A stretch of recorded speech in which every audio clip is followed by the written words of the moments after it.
This is the Last Minute Blues Podcast with Alex Ferrario, Donnie Fandango, and Jeremy Rutherford on 101 ESPN. The Last Minute Blues Podcast is presented by Blue Note Roofing. Roofing, siding, and gutters. Your St. Louis roofing experts. Visit BlueNoteRoofingSTL.com for free inspection. It is the Last Minute Blues Podcast presented by Blue Note Roofing, roofing, siding, and gutters, your St. Louis roofing experts. Visit BlueNoteRoofingSTL.com for a free inspection. Joined here in the Jeff Burton studios by our homeboy, Jeremy Rutherford from The Athletic, Alex Ferrario from 101 ESPN, who's really just pulling it together this morning. God, I've been off for a few days, and I'm trying to have a conversation, and oh God, we're in for a fun one today. I don't know, JR, if this happens with you, and I would assume that it would be. If you go a little bit without writing, it kind of takes you a minute to sort of get back in the rhythm. And man, if you're off the air for a few days and you get back in and pop the mic on, there have been times where I was like, This CPU is still running on Microsoft Windows 97, and it's like, wait a minute, hold on, let's reboot this bad boy a little bit more. And this isn't even bad. I was only off for a couple of days. I'm gonna be off for like 6 days next week. So what you come back to? Blues pre and post going to be a wild ride the rest of the way. Yeah, and I can never write, so there's never a period where you are writing, and then it gets like, oh, I haven't done this in a while. That's good though. Then so you take some time off. It's like no cobwebs here. We have got kind of a, I don't know, we've got like little bits of things from kind of all over to talk about today with this break happening and us kind of being in this, weird time with the trades and things like that. There's just several different topics that we're going to go over today. And then also we've got some emails a little bit later on in the program as well. But one of the things that I wanted to start off with, guys, because I'm sure that we all have an opinion on this particular situation, knowing that we still do not have all of the facts. But over the course of the last week, this story that has broken about Gavin McKenna, the Penn State hockey player, and potentially the number 1 draft pick in the draft. Now, maybe his draft stock has fallen a little bit, and maybe he's not considered the number 1, but he's certainly up there in that handful. All right. So the rumors that we are hearing, and you guys can kind of fill in the blanks where you see fit.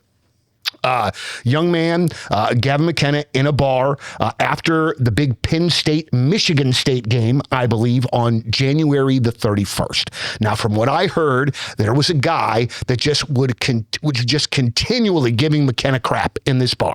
Just continually talking. And then eventually, drunk guy gets thrown out of the bar. All right? But McKenna is still in the bar, and I believe that he is with his mother.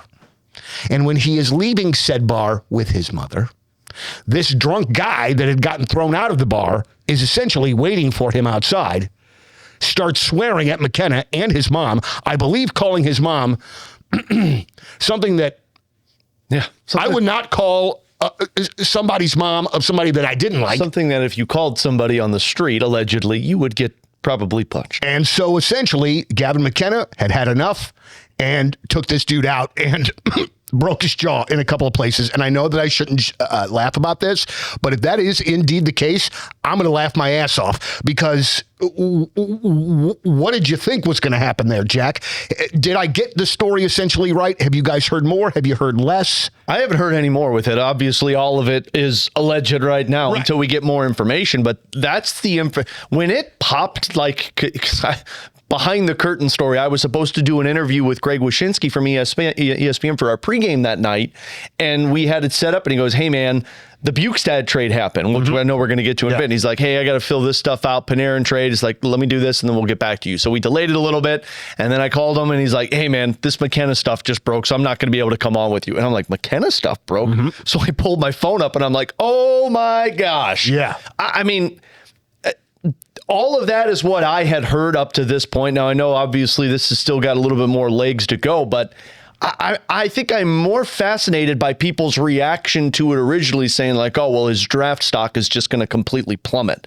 And I was like 9 and 10 when these were happening, but all of these other stories started coming out of stories in the past, like Rob Blake's one of them. I think it's the one where, I think he got into a fight right before he was drafted, and he was drafted like top 5 and went on to have success. Kevin Bjugstad was playing with the Vancouver Canucks in the minor league system, got into a bar fight, and then got called up the next day.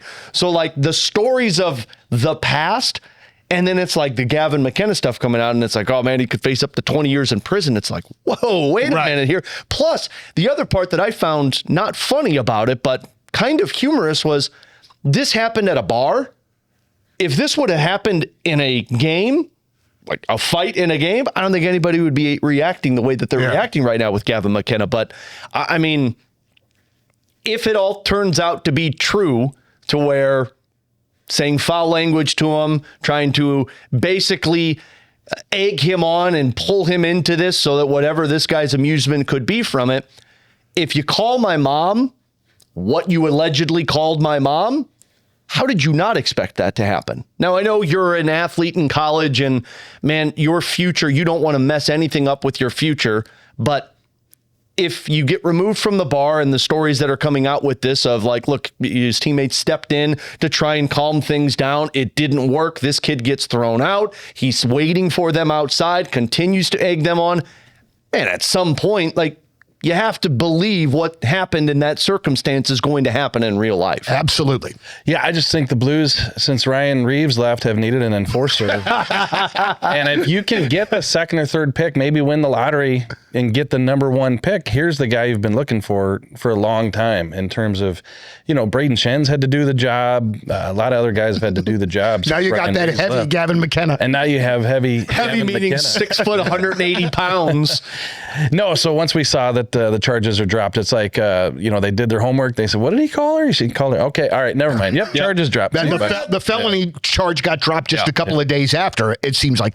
JR, do you think that this, as it stands, let's say it does not get any worse than this and it comes out that what we're hearing is kind of the true series of events. Do you think it affects his draft stock at all? Not 1 ounce. Not one bit. I actually think it affects it positively. Yeah. I think somebody sees it as like, I'll draft this guy. Yeah, I think every GM in the league is like, you know, not 1 ounce. You know, if this is the guy who's going to stick up for obviously his mother in that situation and his family and whomever. And, you know, keep in mind, you know, bar, he's 18 years old. So it was kind of like a bar restaurant. Yeah. And it was like a team dinner, I think, after the game. So everybody was there. And that's why that situation kind of arose. But, you know, if you were going to draft him first, he's going to go first. If you're going to take him, you know, second, he's going second. I think the only hang up would have been if there were charges, because then could court appearances keep him out of a training camp or something like that? I still don't think that would have an impact. Right. Because who's not going to want Gavin McKenna when, you know, he's done with it. But since there are no charges and therefore no court dates, things like that, everything should be fine. I just cannot imagine. Let's just say hypothetically, all right? Because I'm one to chirp, all right? No. Now, I wouldn't chirp somebody in a friggin' restaurant, for God's sake. Also wouldn't chirp somebody's mom. I absolutely wouldn't chirp somebody's mom. But let's just say that I did. And let's just say, hypothetically, I got my ass handed to me. When I make that phone call to my parents, to my mom, specifically to my dad would not say, hey, you should call a lawyer. You got assaulted. My dad would say, what did you call her? Yeah. You got what you deserved, Bubba. Like, I mean, there would be not an ounce of sympathy for that. Not just what did you call her, but how long did this go on? Yeah. It's not like this was one side comment from the stories that we've heard, and then all of a sudden Gava just loses it and turns into the Incredible Hulk. It like went on through the entire dinner and then outside where you're waiting for them. So, yeah, I mean, you F around and you're going to find out, right? You're going to call somebody's mom that and then just continue to harp and just peck away. What do you do if something keeps doing that? You're going to start flying, get out of here. Well, and also, too, if I'm not mistaken, like, isn't there, like, even the guys that are, pardon me, on the ice talking smack, isn't there still, like, a bit of a code of conduct even with that material? Like, I would assume that you're probably going to stay away like from in the NHL? Yes, like if you're on the ice and I'm talking stuff, I'm probably not going to bring in, you know, like your mom or your wife into the situation. You know what I'm saying? I think we've heard stories about that from guys like Kelly Chase, Tony Twist, of like guys that cross the line too far on the bench, and then you've got the guys that actually have to go out there and fight. Be like, hey, chill, all right? Stop. You're not going to deal with this. I'm going to have to deal with this. So, yeah, I mean, look, this is all just my conspiracy theory with it. I think that guy knew who Gavin McKenna was. Mm-hmm. I think he knew that this was a guy who's getting paid in the NIL because he's tied in with Barstool Sports at Penn State. Mm-hmm. I think this is a guy that knew he was going to be a first overall pick. And after you get a few in you, you're feeling good, you're feeling loose, and be like, I'm going to go chirp Gavin McKenna. And then you kept going, you kept going, you kept going. And then at some point, Gavin McKenna showed you. I want to ask this question, and I'm sorry to put you guys on the spot, and I doubt that you know the answer off the top of your head. But as I'm sitting here and we're talking about Gavin McKenna, and you mentioned the NIL money, a top level quarterback in college football right now, I think is getting somewhere between like $2.5-3 million a year in NIL money. What do you think Gavin McKenna is getting in NIL money, with it being hockey, with it being Penn State, with it not having the sort of, maybe the same sort of impact that maybe a college football player would have in those power conferences and things? What do you think that guy's? Well, it could be multiple sources, but isn't it about $800,000? I thought that's what it was. The main chunk of it, yeah. So there could be different ways that he's getting paid, but I think the big chunk of it is $800,000. Well, and you got to think of the team that are the people that are involved with that. I mean, it's Spit and Chicklets, it's Barstool Sports. So, I mean, that's a very significant entity right now, especially when it comes to college hockey. And this is probably the biggest player to move to college hockey from over in juniors in a long time. Absolutely. So, yeah, I mean, I thought that's what I saw too. 800,000 was what was tied to it. Boy, man. I mean, these kids, I mean, it's great for them, and I want them to get paid. But man, that is a whole nother level of responsibility and maturity in which that you have to have when you're 19. I was such a dumbass when I'm a dumbass at 50, let alone 19, and you're getting all that money on top of it. Man, these are, these athletes, they do get treated well. It is another level, but man, they really do. It's a really different sort of life in which that they have to live, and a maturity that you have to. I mean, you got to mature quick, man. Quick. That's the reason why that I find the McKenna narrative opposite of him getting into the fight or whatever. I find it fascinating of how people are like judging him and going into this draft and saying like, he's not performing at the college level, so he's not going to be the first overall pick. Like I think a lot of people have said that Stenberg is going to be the first overall pick because he's playing against men in the Swedish Hockey League and he's performing, but yet McKenna is not performing, although he's gotten better since the World Juniors Classic. But man, it's like he could have stayed in the Western Hockey League, probably put up close to 200 points. I think he had 150 last year, and everybody would be like, this is 200 points in the WHL. He's going into the NHL draft. He's going to be the first overall pick. But because he chose to go to Penn State, where you're going up against older athletes and you have to go out there and play above your expectations, everyone's like, now you can't do that. I don't know. I find it fascinating to me because I think McKenna's got the skills to be a number one overall pick, whether it's translating to Penn State right now or not. But we're talking about a guy who's 18 years old, and he's playing against guys who were 21 who are going into the NHL next year. All right, so let me just put you on the spot right now. Number one pick. The Blues have it. You're the one making the call. Where are you going? Yeah, I think it's tough because, McKenna's got the skill, against his peers at the World Junior Championship. He wasn't his best. Mm-hmm. Stenberg's stock rose at the World Junior Championship. He was the best. It's hard. I mean, there's other players in the mix too. Like we mentioned McKenna and Stenberg a lot, but there's a couple other guys up there. Don't you say the position I think you're going to say. In that conversation, I won't not say a defenseman. That's a defenseman, yes. I will, when you start to get riled up. Take a parachute and I will go bungee jumping out of an airplane if they take a defenseman. I don't think you can with that pick. And, look what they – in 2006, you can argue back and forth. Did they make the right choice going with Eric Johnson, number one overall? I'll never forget that, talking to Jarmo and Jarmo Kekalainen before the draft, and he didn't give away his cards, but it didn't matter, right? They had the number one pick. Yeah.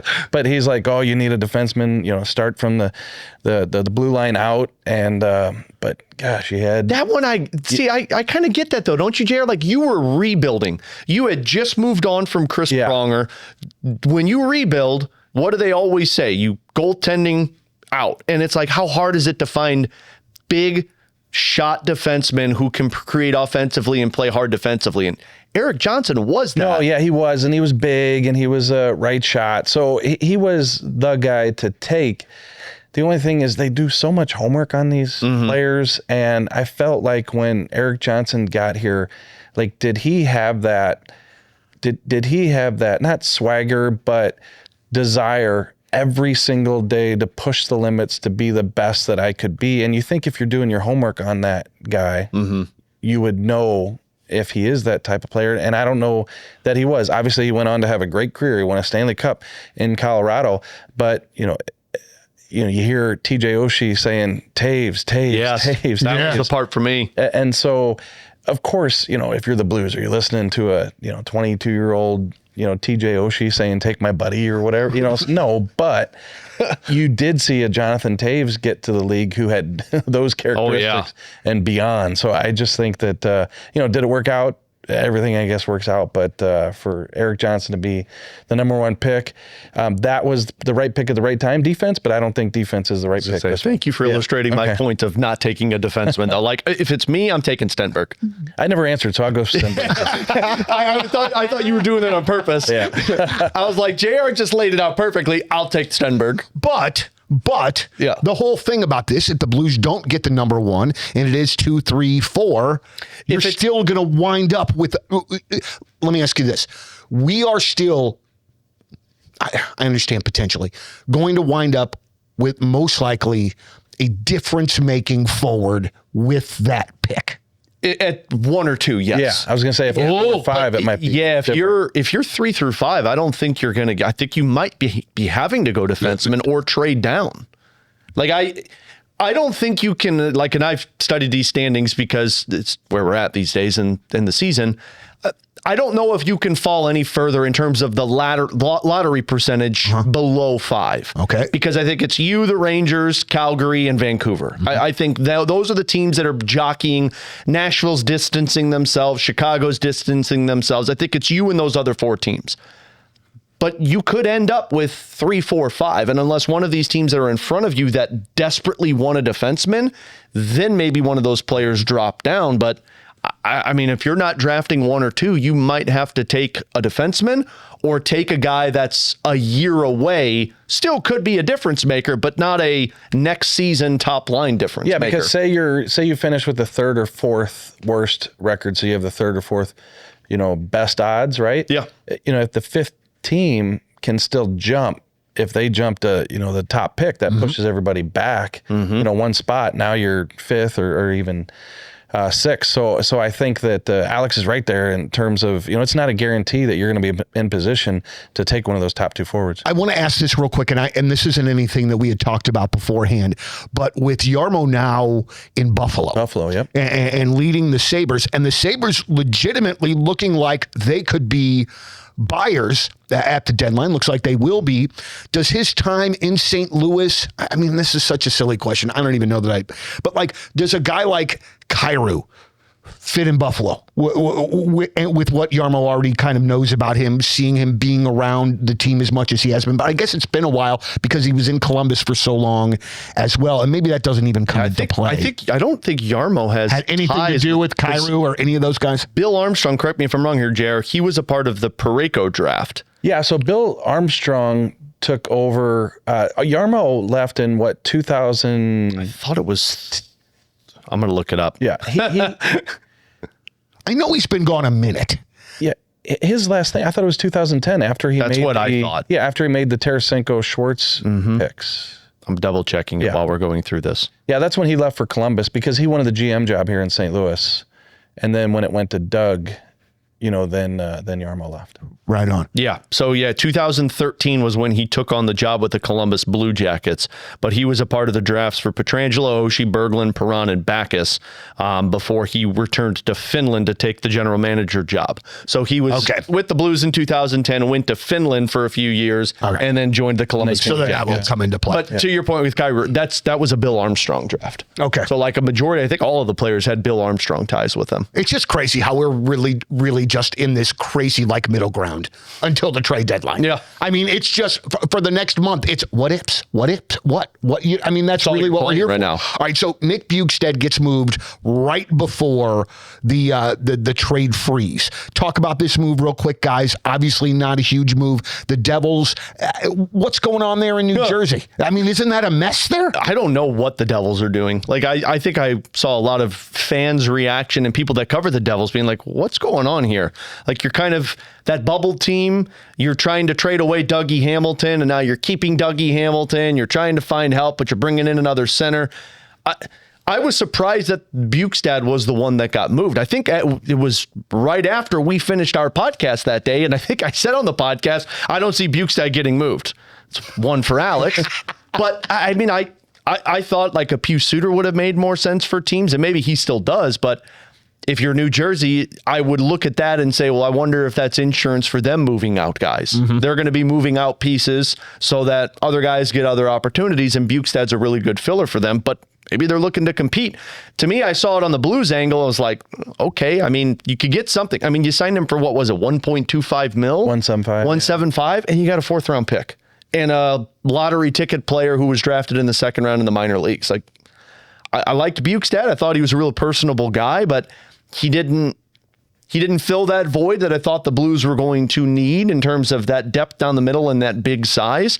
So to get a 4th round pick and get a younger player for him, I mean, it's assets and it's ammunition for the Blues in the offseason. Yeah, and Jersey definitely desperately needed a bottom 6 forward. So they bring in Bjugstad, and maybe, I didn't think about this until just now, but maybe it tells us that the Blues aren't making Pius Suter available because perhaps New Jersey would have wanted him, asked about him, got turned down, and then went the Nick Bjugstad route. Not saying that happened, just could have played out that way. So we'll see.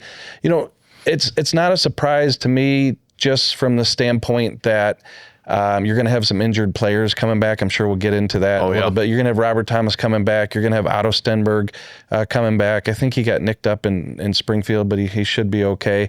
Guys, the one that I'm concerned about is Dylan Holloway.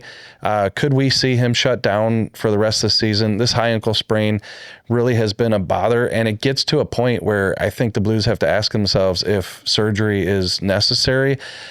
Typically high ankle sprains, you just let time play out. Yeah. But there is that ligament. And, if you come back and just have a setback like he did the last time, then I think they could get to a point where surgery would be necessary. Here's a question on that then. Why not do it at the beginning? It's a great question, but I think that with pro sports teams, they're always thinking the rehab route first. And in the situation of the Blues, the season really wasn't going anywhere. You try to rest them and bring them back. And obviously he wanted to come back and had that setback. But, now it's just going to be either surgery or extended time off. It's not going to be 2 weeks. It needs to be 3 months. Mm-hmm. So that's the decision that they have to make. But it's a very valid question. Why not do it at the beginning? But I think that if they want to kind of check their options first, and obviously the first option is not to go under. Yeah, that makes a lot, especially when you're a younger guy like Holloway. You don't want to start having surgeries at 25 years came old. Off, the other surgery too. So, but this really, I don't want to get sidetracked here, but this really does lead into what do they think about Dylan Holloway's future? Because I asked Doug Armstrong that question about, is he injury prone? Well, not necessarily injury, but he does need to stay healthy. And look, are any of these injuries necessarily his fault? Like you had the one with the hit that led to that first injury last year, right before the end of the regular season. Was that an oblique? Yeah, you had the oblique tear. And then you have the high ankle sprain, which I think he bumped, was it with Buchnevich in practice? And so that's kind of a fluky deal, but it leads to this high ankle. And so now you could have a situation where you don't see Dylan Holloway to the start of next season. Year.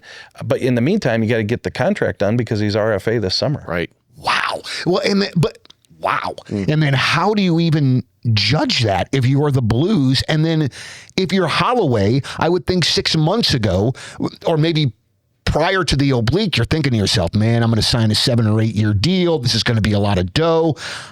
How does that look for you guys going forward? Yeah, it's got to be a bridge deal at that point. 2 or 3 year deal. Yeah, and they might have to pay him decent money, but it's not going to be the $8 or million that we thought. And I think even after we saw the Broberg for $8 million. Yeah. That, okay, Holloway hasn't been healthy, so he's not going to get that monster contract that we thought about. So it would probably have to be. And I wonder what comes into the conversation too from the Blues perspective is, look, we paid you a lot more than what you probably would have got when we offer sheeted you. And right now, you got to be available. So maybe it's a little lesser in terms of what you thought you were going to get, but we're only going to do a couple of years. Go out there and prove yourself. Show us that you could be the top 6 guy that you were that last season, and then we'll go back to the table, and you'll still be 26 years old. All right, so then, guys, I don't mean to ask this as a stupid question, but the Blues are on the road to Nowheresville this year. Why don't you just preemptively shut the dude down? Give him the opportunity to get surgery. This man's body has not been right for the last 2 years. So why don't you just give him extended time to get himself right, especially with him being potentially one of your cornerstone pieces going forward? Well, yeah, I think that's probably what they're doing right now. Okay, and they're probably they're probably. I get so passionate about something they're already doing. Great. they're probably in the midst of deciding surgery or shut him down for the rest of the season, even if he doesn't have the surgery, whatever route they go. And so to tie this back into what we were talking about, you move at Nick Bjugstad because you do have a Robert Thomas coming back. You do have a Stenberg coming back, right? And also, you got the trade deadline coming up. Are you moving an Oscar Sundqvist? Are you moving a Pius Suter? I think, that's why you pick up a Jack Finley. Yeah. And we'll talk about him, the player that they picked up from waivers from Tampa Bay, who's a center. And so I think what they're doing there is kind of preparing for what's about to occur. Next on my list, Blues claim Jack Finley off waivers before the Olympic break. There's a mirror right behind you. We didn't put a clock up there. We just put a mirror. And one thing, and the first thing that my dumbass thought was, I wonder if that's Jeff Finley's son who used to be here. And then as I'm reading the press release. You had to say that? What?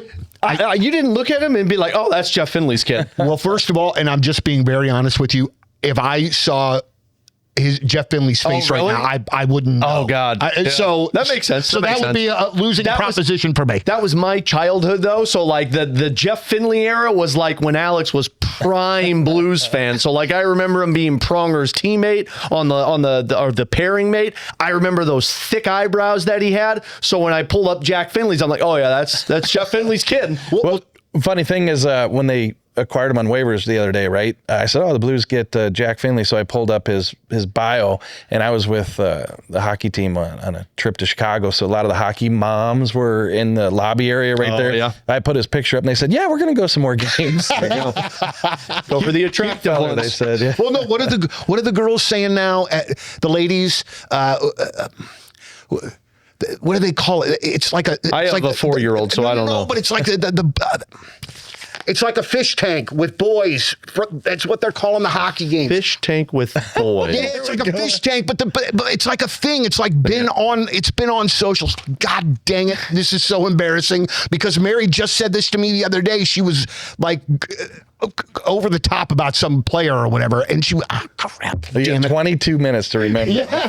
God damn it. All right, so let's do this. Tell me, guys, about this Jack Finley. Yeah. What do we need to know? I mean, the moment I saw him was the moment what you said about potentially Oscar Sundqvist getting moved. I saw Jack Finley being claimed off of waivers, and I'm like, all right, so they're probably finding the replacement for Oscar Sundqvist after this deadline. And I know people are going to hate hearing that because we all love Oscar Sundqvist, but Jack Finley, when he was in Tampa, was like the centerman for their fourth line. And I was a little surprised Tampa put him through waivers because he's 23 years old. He's on an entry-level deal still. He's a former second-round pick. He's big, too. He's like 6'6", 240 pounds. Whoa, Mom. So I saw this, and I'm like, wow, okay, that's a pretty darn good claim by the Blues because young guy, big center, plays physical, at least from what I saw in the couple of games with Tampa. That's what they want. You want a younger Oscar Sundqvist for your fourth line. And now you're talking about a big Toropchenko and a big Jack Finley with a feisty Nathan Walker. They're trying to create another line that can have an identity for them. So I don't know if he jumps right in and plays that, if he's in and out of the lineup, but I saw it and I'm like, okay, so you're probably going to see Oscar Sundqvist get moved. And then with Nick Bjugstad being moved, well, they replace size with size from a guy with Jack Finley. And I also looked at it as, okay, well, they're telling you what they're going to be trying to accomplish at this deadline in the offseason. You bring in a 23-year-old centerman. they're going that age frame. Like, I think they're going to be looking for guys, if they're shipping pieces out, you're looking between like 25 and 21 years old. You're shifting that core to the Jake Neighbors age, the Jimmy Snuggerud age, the Dalibor Dvorsky age, and Jack Finley fits that to a T. Yeah, and I did some checking. Jack Finley, according to the people that I talked to down in Tampa, had been okay this year. But what I was told is that they thought they could sneak him through to get him some games in the American Hockey League during the Olympic break. So remember what the Blues did with Otto Stenberg? They made sure, and different situation, because Finley needed waivers, right? Yeah. And Stenberg did not. So the Blues weren't at all, in a situation where they're going to risk losing Otto Stenberg. But that's what they wanted to do, was get him down to Springfield to play some games at the during the Olympic break. That's what Tampa was hoping to do with Jack Finley, and Doug Armstrong and Alex Steen said, nope, try again. Nice try. That's roster management, and I know it's so nerdy, but like, that is one of the most fascinating parts of all of this for me. It is so crazy, because like, to a certain degree, do you have to wonder, if you're trying to get the guy through waivers, like, I just hope they're not paying attention today. Yeah. You know what I mean? Like, is that, I hope they're already thinking about the Olympics or whatever. Right. Like, I wonder if that legitimately plays into it a little bit. It's got like to that. to where you're like, let's see if we can sneak him through. Like, when is the right time to do waivers, to where people aren't, because that's why so many do it in the end of preseason, right? Because there's like a list of like 45 guys going through waivers. Like, we'll sneak this one through, because they won't see him amongst all of these other pieces. Yeah, can you imagine? And then so Doug flies to Italy, and Coop's coaching the team, Tampa's coach John Cooper, who's coaching Jack Finley. Army, come on, man. Come on. Dang it. All right. Well, let's do this. You made a really great point about the core getting younger. Let's talk more about that. We do need to take a quick break. More of the Last Minute Blues podcast coming next. Guys, we are not going to get to near all of the stuff that I thought that we were going to get to today, but I do think that this particular conversation is very important as we get closer to the trade deadline, and we kind of see this sort of next level of the Blues kind of evolve. But with the Blues seemingly changing course, all right, whether that be trade deadline, whether that be offseason, Kyrou, Booch, Thomas, somebody's going to be kind of going here. When do you think the Blues competitive window opens back up, or opens up again? When does this new version of the Blues, Dvorsky, Snuggerud, Stenberg, the like, when are they ready to, for real, compete for a cup? This is the part that kind of baffles me right now, because like, you look at the state of the Western Conference and the Central Division, and I have to imagine this is what Doug and Steen and Ryan Miller and all of them are looking at, right? Like, you look at your team and you say, can we compete with Colorado? Can we compete with Minnesota and Dallas? And right now, it's a unanimous no way. And so I think that's why you're going to see pieces moved out, because there's just not competing with these teams right now. But does anybody look at Colorado and say, well, they're going to get bad soon? I don't think so.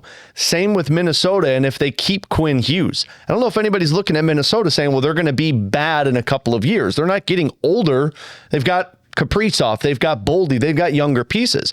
Dallas might be one that falls into the line of, well, maybe they take a step back if they don't keep Robertson, if they don't, if they're not able to keep some of their pieces around. But if one comes out, well, now you're talking about Utah that starts taking steps forward. So, man, I got to thinking, if you're shifting the core, maybe that's more of the reason to shift the core to Neighbors and Dvorsky and Snuggerud and Carbonneau and all these guys who are 20 and 21 years old. Because trying to win now with Robert Thomas and Jordan Kyrou and Pavel Buchnevich, who are 27 and 26, do you think you've got a Stanley Cup window in 3 years before those guys turn 30? Unless all of a sudden all of these pieces develop, I don't think so. So do you have to manage your roster to try and kind of pass by the other teams when they start to play a little less than where they're at right now? Does that make sense? Yeah. When they start to come back down a bit. You're trying to kind of do two ships passing by each other rather than trying to build a roster that can compete with Colorado and Minnesota and Dallas now. Do you move Kyrou? Do you move Thomas? Do you move these pieces and say, we need to get the window 4 years from now, to where these guys are 25 when the Nathan McKennans and the Kaprizovs are 33 and 34 years old. That's the window that we start to look at. I mean, that makes sense to me. Yeah, I don't know the answer, and I don't think Doug Armstrong knows the answer, because it's too hard to predict, because we don't know, A, who they're going to move out of the Thomas, Kyrou, Buchnevich group. We can like the Snuggeruds and Neighbors and all those guys, but a 23, 24-year-old Snuggerud and a 21 and a 22-year-old Dvorsky isn't going to lead you to first or second in the Central, in the West. It's going to take time.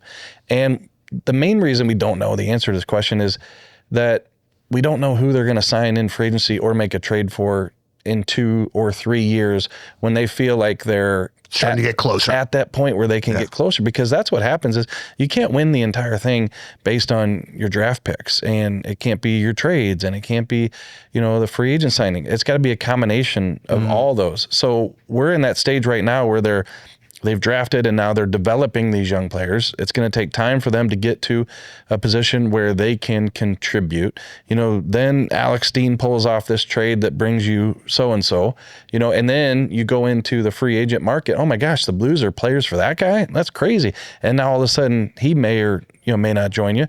And he's a goal scorer, and now you got him with Snuggerud. I say him because we don't know who it is. Right. And then it comes together. So if you had to do like, hey, your options are 0 to 2 years, 3 to 4, 4 plus, like it's minimum 3 to 4 before this group is going to be in a position where they can. And the hard part with the scenario that I presented is, because it sounds like just blow everything up and go with the younger guys.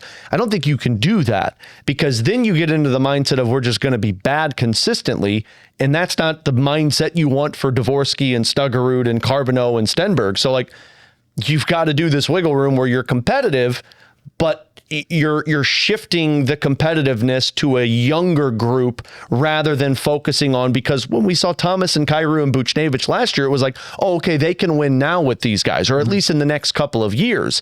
That's not the case. And if those are the main pieces to try and compete with Colorado and Minnesota and Dallas, I don't know if that's an ideal spot for your organization to be in. Now, all of this can change with one trade, and then all of a sudden you've got this piece and it's like, cool, now we're off and running. But I just got to looking at it and it's like, man, Colorado is going to be this good for the next 3 to 4 years. Minnesota's going to be this good until Quinn Hughes decides to leave, if he decides to leave. And then you've got Utah, who's coming up right now. You've got Dallas, who is still in this position. So, man, it's not an easy conference to battle in, specifically in the Central, when the top 3 get in, and then you're battling for one of those wild card spots. And the thing to keep in mind, too, is you're going to get more competitive as these younger guys get better and have a couple years in the league. So I think you'll be able to compete, on a nightly basis. Do you have a chance to win? Yeah, you have a chance to win. But the biggest question, which we've been going back to for 6 months, is, if these young guys are leaning and looking to this core, and if this is not the core, Thomas Buchnevich, Kyrou, and that's who you're counting on to take you to the next level. And I'm not saying they're absolutely unequivocally not. I'm just saying that if they're not, then that's what's going to determine the Blues' success or lack of success. It's not going to be the next couple of years. It's not going to be Snuggerud, Dvorsky deciding whether you guys compete or not. It's, are you still counting on those 3? If you're not, have you moved them? What'd you get back? And then you move forward. Absolutely. Man, this is fascinating. I don't know why, of all of the things that are going on in my sports universe right now, why I am so concerned, why I am so worried for Jordan Bennington and Team Canada. What is going on with that? It's because Dom over at the Athletics putting pieces out that's just getting everybody frustrated. I didn't even, you know what? I didn't even read it. I saw the headline. I made the mistake. I saw the headline. Do you know why I didn't read it? Because I thought that there might be some truth in there that I did not want to read. That's really honestly what it was. It hit a little too close to home when I read it. I'm like, oh God, I hate Dom. But did you say Dom's right? So, and you know what? I was bitching about that Dom guy at the beginning of the year when he was talking about the Blues having 80 some odd points. Yep. Yeah. And then who was wrong? Yeah. Rutherford. I think we all were, dude. We all were. But is Benner going to get the nod for game one? Do we know yet? Like in less than 24 hours. Yeah, well, because Find they out play soon. Thursday or Friday? Yeah, I think it's tomorrow. Tomorrow. Okay, so tomorrow's because USA's on Friday. Or are they tomorrow no, too? I think US is tomorrow as well. Too, yeah. Oh, okay, Yeah, so I it's think 2 Thursday. games Slovakia today. and then the rest of them tomorrow. Yeah. Sweden today too, right? Yeah, I think so. Sweden's today. But I think he's going to start first game. And I think that leash is short. That's the part that I read when Dom wrote it. I'm like, oh, cool. I can agree with you on something, Dom. I don't think this is a long leash to where he looks bad and then it's cool. We'll go back to him the next game. I agree with that. I think he's got one game to go out there and show that, hey, this is just a product of bad team in front of me and I'm fine, versus you're not the same guy that you were last year. We'll put Logan Thompson in. Like, I think it's one game. And I have this odd feeling that Bennington's going to be fine. I have this weird feeling that Bennington is going to be fine, and everybody that's looking at it as, well, Bennington's been awful. How is he a part of Team Canada? They're going to finally come to the realization that the team has been playing awful in front of him. Yeah. And the goaltender, although he has struggled, is going to come up with those saves. But yeah, I think he's got one game, and if it goes poorly, it's probably going to go to Logan Thompson, and then they'll play it that way. And if Thompson takes it, he runs with it all the way through the tournament. I agree with you. The only thing is I was more confident about Jordan Bennington going into Four Nations than I am the Olympics. And I know That makes sense, I know though. that's easy to say based on what we've seen this season. But I do think you can't evaluate it by, hey, he's playing behind a bad team this year in the Blues. But I also think he's been part of that. For sure. And I know you're not taking him off the hook, but we just can't take him off the hook. And so, going into Four Nations, I felt more comfortable that if given the opportunity, he was going to steal the spotlight. Yeah. And he did that. And maybe he's capable of it again this year. We don't know. I do know this. I just said this on 101 ESPN that I asked Jordan Bennington, hey, can we do an interview before you leave for that? And, he did a few interviews where he kind of scratches the surface in terms of, I'm excited to go to the Olympics, those type of interviews. I kind of wanted to get more, hey, there's everybody who thinks that, you might not be the guy to go with this year. And he said, politely declined to do the interview. Let me just get over there. I thrive when people are second guessing me, and I'm just gonna let people second guess me. So I think that's why I think he's gonna be fine. See, that's why I care so much. Yeah, I just love him. I just freaking love him. I do too. I mean, if he goes to a team I hate, it's going to be incredibly hard for me to not root for him. What's the one team that he would go to that Donnie would just be like, I can't do it? The Pete DeBoer coached. Yeah, whoever Pete DeBoer coaches. What would be the team, Donnie? What would be the team that Kansas City Chiefs. If he was, there you go. If he was the quarterback of the Chiefs, yeah. I mean, we'd be breaking up. There's no doubt about that. If he skates out onto the ice in this jersey, Donnie's like, I can't do it. Turns it off. The first thing that came to mind is a Chicago Blackhawks jersey. Okay, we don't have to worry about that. That would have hurt. That would hurt my soul. Yeah. Donnie just aged himself. Which is an easy thing for me to do. I'll tell you that very often. The Detroit run would kill 9-year-old Alex, because I hated that team. Now, I don't hate them as much because they're not in the conference, but 9-year-old Alex, drive a fist through the wall, or at least a little tiny thumb. Fists weren't strong back then. Still not. Hey, we got to take another break. And I also, I want to draw for the 3-month subscription to The Athletic and also your Blues book. We want to do that as well. But before I do that, we were just talking about the Olympics. How about the U.S. women's team yesterday? Yeah. Whooping Team Canada's ass. That game was supposed to be tough and a close game, and it was not. The U.S. women absolutely blew them out of the water. Yeah. Did the last time USA and Canadian women played together, didn't USA win that too? Or am I misremembering that? I have just always thought that these were nasty, nasty battles that always ended up fairly close in the end, and it definitely seemed like a departure from that yesterday. Oh yeah, absolutely. I caught a couple. I caught one game where it was USA versus Finland, and then I caught the one that you're talking about. It both times I'm watching Team USA play, and I'm like, oh my gosh, physical, fast, skill. It was impressive watching them play. Boy, if you're Team Canada, that has got to burn your ass. You got to not be sleeping and hoping that you get that rematch at some point in the medal round. Good news is they get to root for, the men's side of it too, because I think they're going to be probably pretty elite in this one. Boy, it's going to be great to start watching that happen. All right, so let's do this. Let's come back. We'll take our final break of the Last Minute Blues podcast. Just a little bit more, because we got yappy today. I thought we were going to. Thanks a lot, Donnie. I had a lot of. What do you mean, thanks a lot, Donnie? I think that the yapping is all of us, not just me particularly. Thank you, Probably Alex. all JR. Final segment, Last Minute Blues podcast, coming next. All right, so on the last episode of Last Minute Blues podcast, I went on a bit of a kind rant about how much I genuinely enjoy my athletic subscription and have just been reading nonstop lately about a bunch of different sports and things. And so JR was kind enough to offer up the opportunity for one of our listeners to get a 3-month subscription to The Athletic for free, and also for somebody else to get a copy of JR's Blues book. Tell me the title. Yeah, you just can't become an Athletic subscriber and go to the comment section and be critical or mention typos or anything. About? I do that all the time. Yeah, it's my morning routine. Be cool, man. Be cool. You're winning for free. Be cool. Alex F. Yeah, you get a misspelling in the third. No, it's actually spelled F for the A, and then the A is the last letter, so it's Felix A. I figured that was pretty creative enough. No, we got a 3-month subscription, so you pull out a name, and we've got a corresponding email address for that person, and I will email them the link to get into The Athletic, and it's a 3-month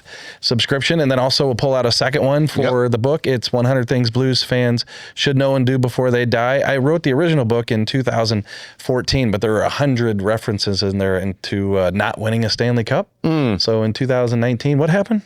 I think they won a Stanley Cup. They won a Stanley Cup. So you're going to write a new one. And guess who spent like 3 months changing did not win a Stanley Cup to won a Stanley Cup. And then they said, hey, listen, we want to take out 5 chapters and insert 5 fresh ones. So I got some Bennington in there, some Pat Maroon in there. Oh, that's awesome. Some Gloria. So, and they put a new fancy, fresh cover on it that says Stanley Cup Edition. And so that came out shortly after the Stanley Cup in 2019. So you will get the revised, updated book. Did you just Control F and type in Stanley Cup change? And then it came up where there was like 7,500 of them. But like, you got it. Yeah. You know, the weird part, like I shouldn't, say this, but the publisher was going to handle that at first. And so after they changed them all, they sent it to me, and I found some other ones. And it's like, come on, guys. So take control. JR said, I'm going to do this myself. Right. Pulled out his red Sharpie and said, let's go. Page 1. So we're going to do that. So let's give away a subscription and a book. Mr. Ferrario, here we subscription go. first. All right. Don't look at it. Yeah, don't look at it. I'm putting my mean comments out there. The winner is, drumroll, Robert B. Look at you. You printed out their names and everything. Yeah, dude. This is it's not laminate. This isn't Donnie Scribble. So I didn't laminate. I didn't have time. Would you have really done that, though? This is Robert B. This is how you know that I care about this podcast. When I'm typing things out and cutting things out. If this were just my podcast, it would be like ripped pieces of paper. Like that would be just a piece of paper towel. All right, so Robert B's got the I don't want to see Robert B commenting. No, this one will be Alex F. F. You forgot about so-and-so. All right, so this is for the book? This is for the book. This is for the book. All right. Nick Settle. He's settling for the book. There you go. Oh, that one was actually good. That one was really good. You got to say it. That one was There's better books out there. He's settling for this one. That one was really good, actually. It makes me uncomfortable when JR bags on himself. I don't love it. I want to give him a hug. I wanted him to talk to my therapist. Get over here. Get over here. All right. He'll give those. So here's what we're going to do. So next week, we'll have another podcast, obviously. But again, we're still in this, like trade Netherland. So we'll talk a little bit about about the Olympics, of course, and then we're going to hit these emails freaking hard. Mm-hmm. So if you have not sent an email, you want to send one for next week's show, we're going to have ample opportunity to read those. So LMBP at 1057thepoint.com. I got no more books, though. No more books. No more books. No, but I just mean as far as, okay, good. Well, you got to trip me up, dude. I'm trying to wind this thing up. I'm already starting to think about you're not winding this up. I still want to hear about the fish tank. Yeah, you got to give us the fish tank answer. This is going to be the best is because we're going to sign off and he'll remember it when we're walking out the door. He looks at Zane and Zane's like, shoot. Nah, man, I don't even know where you're at. It is. Women go to the hockey game. They like looking at the boys. in the fish tank. In like the ice is, you know what? Last Minute Blues podcast. Puck Bunny? No, that's not it. No. I think that references something much different. Much different. Oh, yeah, I shouldn't have said that. Blank that one out. All right, but I'll figure it out before the next podcast. I'm actually kind of okay that I can't exactly explain this. I feel like it's all right that I haven't. I can't even Google it, so I think you're making it up. I swear that I'm not, though. All right, anyway. Last Minute Blues podcast presented by Blue Note Roofing, roofing, siding, and gutters, your St. Louis roofing experts. Visit BlueNoteRoofingSTL.com for a free inspection. Jeremy Rutherford, Alex Ferrario, I'm Donnie Fandango. Thank you, as always, for listening and watching. It's the Last Minute Blues podcast. As always, let's go Blues. The Last Minute Blues podcast on 101 ESPN is presented by Blue Note Roofing, roofing, siding, and gutters, your St. Louis roofing experts. Visit BlueNoteRoofingSTL.com for free inspection.